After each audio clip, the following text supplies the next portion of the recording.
The 1950s gave us cinematic legends everyone talks about, but what about the masterpieces buried in history's vault? Some of these films were too brutal for their time, others too weird for mainstream audiences. Many were simply ahead of their cultural moment, offering challenges that audiences and critics weren't yet ready to embrace. From psychological noir to boundary-pushing social commentary, these overlooked gems represent a side of 1950s filmmaking that deserves rediscovery. Which forgotten 1950s gem deserves to be remembered as a true classic?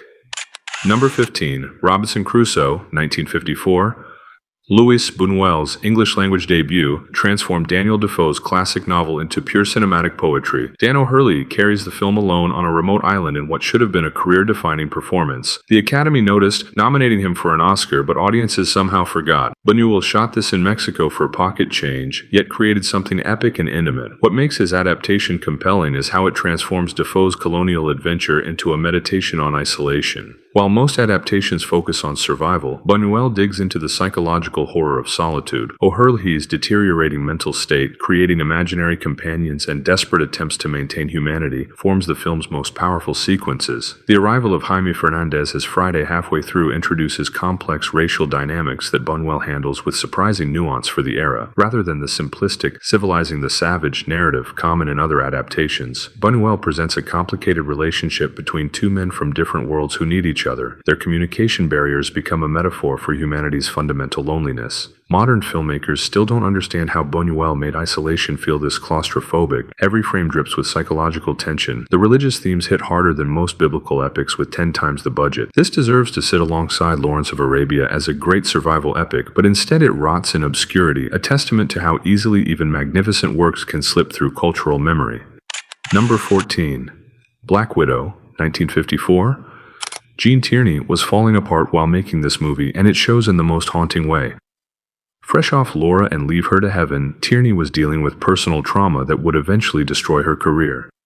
A Broadway producer gets framed for murdering a young aspiring writer, and the investigation uncovers secrets nobody wants revealed. Tierney plays the producer's wife with eerie calm that feels like sleepwalking through a nightmare, which she basically was. Her daughter had been born with severe birth defects after Tierney caught German measles from a fan. The guilt was eating her alive during filming. You can see it in every scene. The film's visual style deserves more recognition. Cinematographer Charles G. Clarke created a color noir aesthetic that was revolutionary for its time. Most noir films were shot in black and white, but Black Widow uses CinemaScope and deluxe color to create a garishly bright world that feels oppressive rather than vibrant. The Broadway theater settings become almost hallucinatory with their artificial lighting and exaggerated perspective. Van Heflin anchors the film as the suspected killer, bringing his usual intensity, but it's Tierney's performance that makes this unforgettable. She's playing a woman holding on to sanity by her fingernails, and it's terrifyingly authentic. The film flopped, got buried by Fox, and Tierney's mental health collapsed completely shortly after. She barely worked again until the 1960s,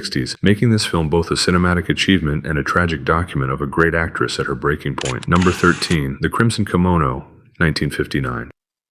Sam Fuller was ahead of his time with this interracial love story disguised as a police procedural. Two LAPD detectives, one Japanese-American, investigate a stripper's murder in Little Tokyo. When they both fall for the same witness, their friendship explodes over racial tensions that Hollywood wasn't ready to address. Fuller shot this guerrilla style on Los Angeles streets, capturing a grittiness studio films couldn't touch. James Shigeta plays the Japanese-American cop with a dignity rare for Asian actors in 1950s Hollywood. When he falls for the white witness, Fuller doesn't flinch from the social implications. This was 3 years before West Side Story and 8 years before Guess Who's Coming to Dinner. The Little Tokyo sequences provide a rare glimpse of Japanese-American community life in the 1950s, filmed with documentary precision. Fuller consulted with community leaders to ensure authentic representation, something virtually unheard of in Hollywood productions of the era. He captured cultural ceremonies, businesses, and social gatherings with an ethnographer's eye for detail, creating a valuable historical record of a neighborhood that would later be transformed by redevelopment. The murder mystery almost becomes secondary to the character study of two friends destroyed by jealousy and prejudice.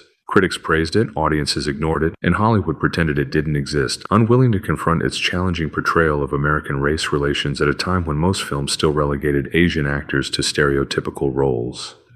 Number 12. Pickup on South Street, 1953. Sam Fuller again, making the grittiest anti-communist thriller ever put on film. Richard Widmark plays a pickpocket who accidentally steals microfilm containing atomic secrets. The FBI wants it back, the commies want it back, and Widmark just wants to make a buck. Cold War paranoia meets street-level crime in ways that make modern spy films look sanitized. Fuller based the story on real cases from FBI files, giving it an authentic edge that studio executives hated. Widmark's pickpocket isn't heroic or patriotic, he's a small-time crook who stumbles into espionage and couldn't care less about national security. The film's political complexity deserves deeper analysis. While ostensibly anti-communist, Fuller's script provides no heroes on either side of the ideological divide. The FBI agents are just as ruthless as the communist spies, willing to sacrifice innocence for national security without a second thought. Thelma Ritter nearly steals the movie as an aging informant who knows every criminal in New York. Her final scene is devastating. Her explanation of saving for a funeral because she doesn't want to be buried in Potter's Field reveals volumes about her character's dignity and fear of final anonymity. Jean Peters plays the communist courier with surprising complexity, torn between ideology and survival. The film cost about $300,000 to make and earned decent money, but the political establishment freaked out. Fuller's portrayal of law enforcement as corrupt and incompetent didn't sit well with the FBI. The movie got buried despite excellent reviews and Thelma Ritter's Oscar nomination. Fuller later said this was his angriest film, channeling his fury at American complacency into every brutal frame. Number 11. 99 River Street, 1953.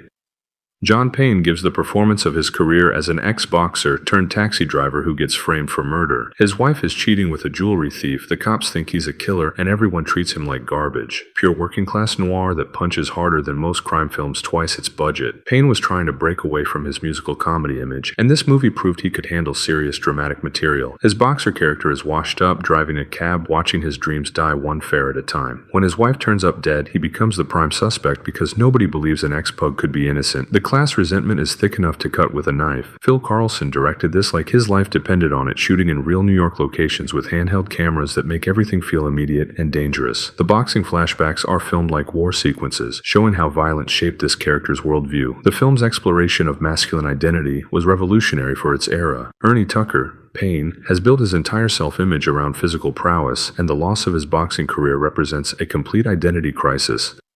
United Artists dumped this into theaters with minimal promotion. Critics who saw it recognized something special, calling it one of the year's best crime films. Modern film noir scholars consider it essential viewing, but mainstream audiences still haven't discovered it. A perfect example of how studio indifference can consign even excellent films to historical footnotes.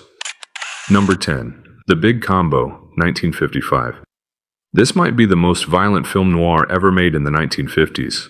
Cornel Wilde plays an obsessed cop hunting a crime boss who's untouchable through legal channels. Richard Conte plays the gangster with reptilian charm, surrounded by sadistic enforcers who torture people for fun. The famous scene where they use a hearing aid to torture someone was so disturbing that censors demanded cuts. Joseph H. Lewis refused, and the film got released with its brutal edge intact. The cinematography uses shadows and light like weapons, creating one of the most visually striking noirs ever made. Legendary cinematographer John Alton deserves special recognition for creating what many consider the definitive film noir visual style. Working with minimal lighting equipment and a tight budget, Alton invented techniques that transformed limitations into artistic strengths. The film's exploration of sexual sadism was unprecedented for its era. Mr. Brown, Conte, psychologically tortures his girlfriend, Susan, Jean Wallace, through sexual domination and manipulation. While nothing explicit is shown, the implications were shocking for 1950s audiences. Jean Wallace plays the gangster's girlfriend, trapped in an abusive relationship she can't escape.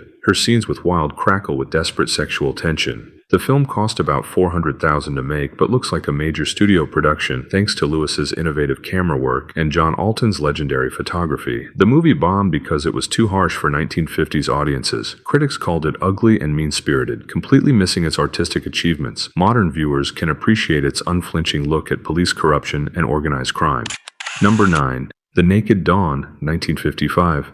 Edgar G. Ulmer made this western for about $50,000 and created something more authentic than most million-dollar epics. Arthur Kennedy plays a bandit who hides out with a young couple after a train robbery goes wrong. Sexual tension builds as the wife falls for the dangerous stranger, leading to inevitable tragedy. Ulmer shot this in Mexico with a tiny crew, using real locations and natural lighting. Kennedy brings surprising complexity to what could have been a standard villain role. His bandit isn't romanticized or heroic, just a tired criminal running out of options. Betta Street John plays the wife with earthy sensuality that makes her attraction to Kennedy believable. The film's morality is completely twisted, making the audience audience root for adultery and betrayal. The husband is decent but boring. The bandit is charming but deadly. Ulmer doesn't offer easy answers about who deserves sympathy. The Mexican locations give everything an otherworldly quality, like the characters exist outside normal society and conventional morality. Ulmer's background as a European émigré brought unique sensibilities to this distinctly American genre, incorporating elements of European folk tales and classical tragedy into what appears on the surface to be a simple frontier story. Allied artists barely released this movie, treating it as exploitation filler. European critics recognized its artistic merit,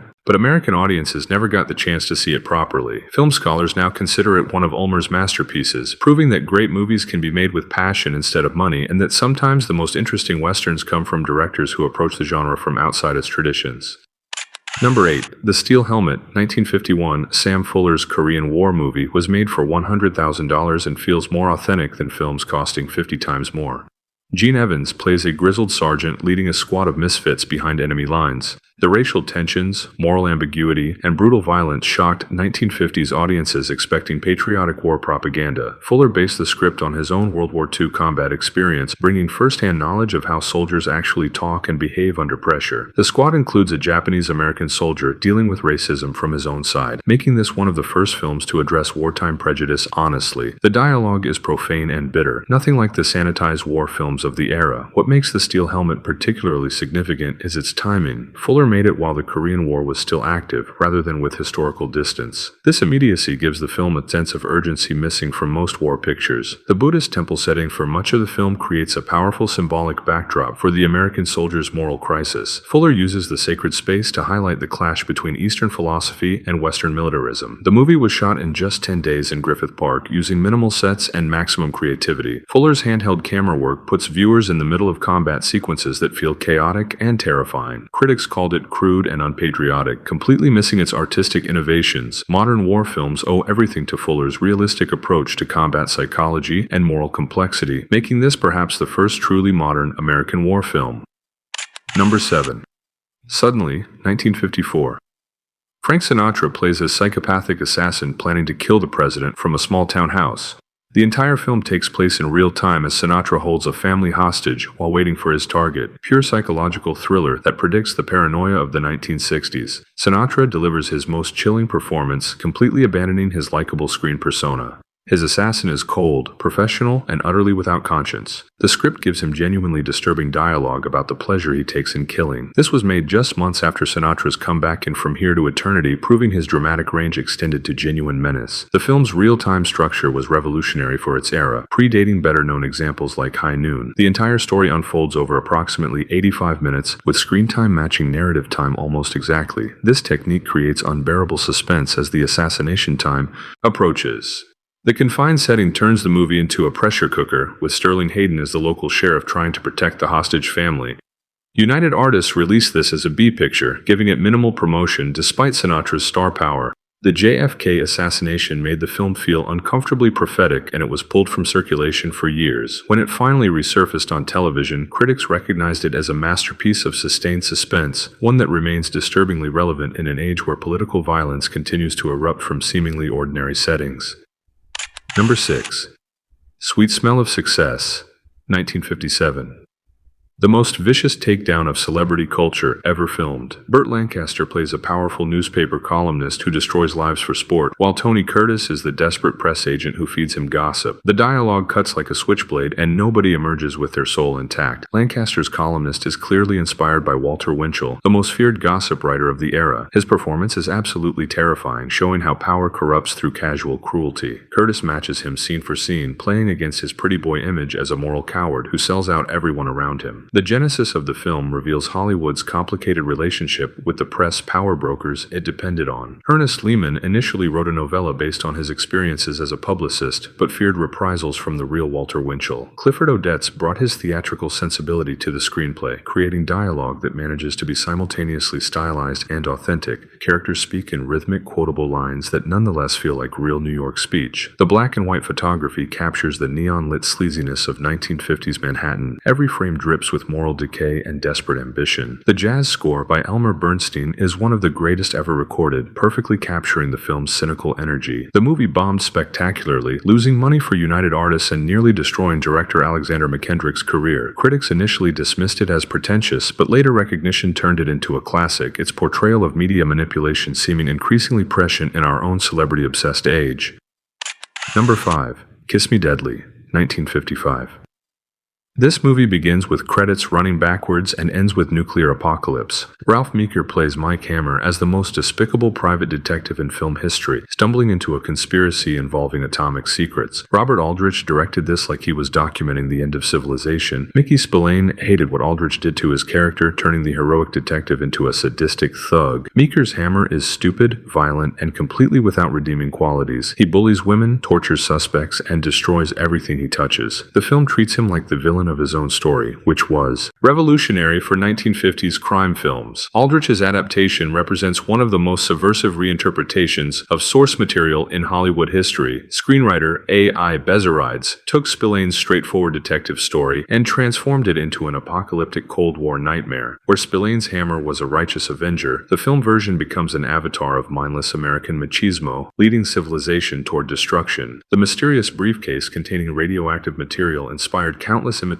from Pulp Fiction to Repo Man. Aldrich fills every frame with paranoid energy, creating a nightmare version of Los Angeles where everyone is corrupt or doomed. The final explosion was one of the most shocking endings ever filmed, suggesting that human stupidity might actually trigger nuclear war. French New Wave directors recognized its genius immediately, calling it one of the most important American films of the decade and helping to establish it as the ultimate nihilistic noir. Number 4. The Night of the Hunter, 1955. Charles Lawton's only film as director is one of the most original American movies ever made. Robert Mitchum plays a psychopathic preacher stalking two children who know the location of stolen money. The film looks like a fairy tale but plays like a horror movie, creating something completely unprecedented in Hollywood cinema. Lawton came from theater and brought expressionist staging to every scene. The photography by Stanley Cortez turns the rural setting into something mythical and threatening. Mitchum's performance is legendary, creating one of cinema's most memorable villains. His preacher is genuinely frightening, using religious rhetoric to justify murder and theft. Stanley Cortez's cinematography deserves special recognition for creating a visual language unlike anything in American cinema at that time. Influenced by German Expressionism and the pastoral paintings of Grant Wood, Cortez used stark contrasts, expressionist shadows, and dreamlike compositions to create a world that exists somewhere between reality and nightmare. The famous underwater shot of Willa Harper's corpse tied to a car seat, her hair flowing like underwater plants, creates one of cinema's most haunting images. The child performances by Billy Chapin and Sally Jane Bruce are remarkable, showing real terror without exploitation. Lillian Gish brings gravitas and moral authority as the elderly woman who protects them. The movie was a commercial disaster, earning terrible reviews and losing money for United Artists. Critics called it pretentious and confusing, completely missing its artistic innovations. Lawton was so discouraged that he never directed again, depriving cinema of what might have been an extraordinary directorial career.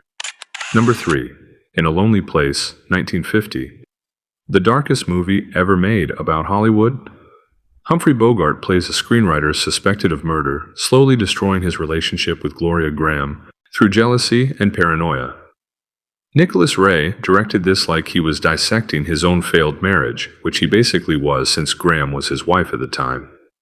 Bogart's character is genuinely frightening, showing how creative frustration can turn into violence. His fits of rage feel completely authentic, suggesting real psychological instability. Graham matches his intensity, playing a woman who falls in love with talent but can't handle the man behind it. Their relationship deteriorates with heartbreaking realism. The autobiographical elements make this film particularly fascinating. Director Nicholas Ray's marriage to Gloria Graham was collapsing during production, creating uncomfortable parallels between art and life. Ray even had Graham sign a contract stating she would obey his direction on set regardless of their personal conflicts. The apartment where much of the film takes place was modeled after Ray's own residence, creating an eerie overlap between fictional and actual domestic spaces. The film noir elements are secondary to the character study of two people who love each other but can't make it work. Ray uses the murder investigation to explore themes of artistic integrity and personal responsibility. The Hollywood setting adds layers of cynicism about how the industry destroys creative people. Modern audiences can appreciate its unflinching portrait of toxic masculinity and artistic obsession, themes that remain disturbingly relevant in contemporary discussions of creative genius and abusive behavior.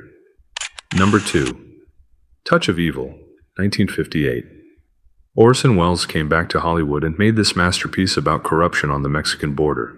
Charlton Heston plays a Mexican narcotics agent investigating a car bombing, while Welles plays the corrupt American cop trying to frame him. The opening tracking shot is one of the greatest in cinema history. Welles shot this like he had something to prove after years in European exile. Every scene crackles with visual innovation and moral complexity. His corrupt cop is both monster and tragic figure, destroying everything he touches while desperately trying to justify his actions. The film's portrayal of racial tensions and police brutality was decades ahead of its time. The production history reveals Welles's complicated relationship with the Hollywood system. Initially hired only as an actor, Welles convinced Universal to let him direct by offering to work for no additional salary. Working from a pulp novel he considered beneath him, Welles transformed B-movie material into high art through sheer directorial vision. Janet Leigh provides the emotional center as Heston's wife, terrorized by Welles's thugs in motel scenes that inspired Psycho. Marlene Dietrich delivers an unforgettable supporting performance as a border-town madam with her famous final line, "He was some kind of a man. What does it matter what you say about people?"